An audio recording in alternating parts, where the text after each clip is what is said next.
মেয়েটা কে রে? One Cornetto. আরে এইটাই তো পূর্ণার ঘরে থাকে। দিল্লির প্লেয়ার আনসুর মাইয়া। তার মানে ওরা দুইজন এক হয়ে গেছে। আচ্ছা ভাই, এটা কি আনসুর মাইয়া যারে পূর্ণা ঘরে রাখছে?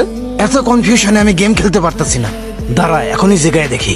এই যে মেয়ে, শোনো, এখানে এসো। হ্যালো সুন্দরী, মা কেমন আছে? ভালো আছে না? হোয়াট? তোমার মা আর আমি খুব ক্লোজ ছিলাম। ওয়েন? রিয়েলি? হ্যাঁ সত্যি। ওইদিকে রাজু মীরার সাথে কি কথা কয়? বাবা কেমন আছে? কোথায় থাকে এখন? আবার কোনো ঝামেলা বাঁধাইব না তো? কোথায় থাকে বলো? কও, কথা কইতে পারো না? বাবা কোথায় থাকে?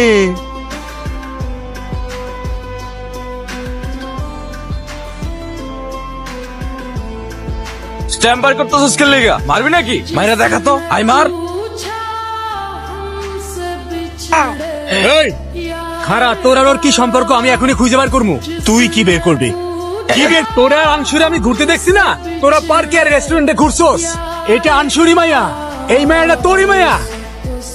এসো ওঠো। আমার মাকে তুমি চিনতে না? এসব কথা তো আমরা বাড়িতে গিয়েও বলতে পারি। আমার মাকে তুমি চিনতে? হ্যাঁ চিনতাম। তাহলে মার থেকে আলাদা হলে কেন? শ্রাবণী আন্টির মতো আমার মাকেও তুমি টর্চার করতে, তাই না? আমার মা তোমাকে ছেড়ে গেছে নাকি তুমি মাকে ছেড়েছো? এই এটা তুমি কি করলাম মীরা? আমার এখনই জানতে হবে। পূর্ণা যখন রেলওয়ে টিমে আসিলাম তখন আমরা জব পাওয়ার জন্য খেলতাম। সবাই কইতো এলাকা থেকে অন্তত একজনের ন্যাশনাল টিমে খেলা উচিত। তখনই পূর্ণার তোমার মায়ের লগে দেখা হয় আর প্রেমে পড়ে। তুমি যেমন ভাবতেছো ব্যাপারটা তেমন না। আমরা যা করে ভালোবাসি তা করে ছাড়া থাকা অনেক কঠিন হয়ে যায়। কিন্তু অবস্থাটা এমন হয়েছে তোমার মায়ের থেকে পূর্ণার আলাদা হইতেই হয়েছে। তোমার মায়ের হাতে এখনো ভুলে নাই, কিন্তু ক্রিকেটটারে ভুলে গেছে। আর আন্টি?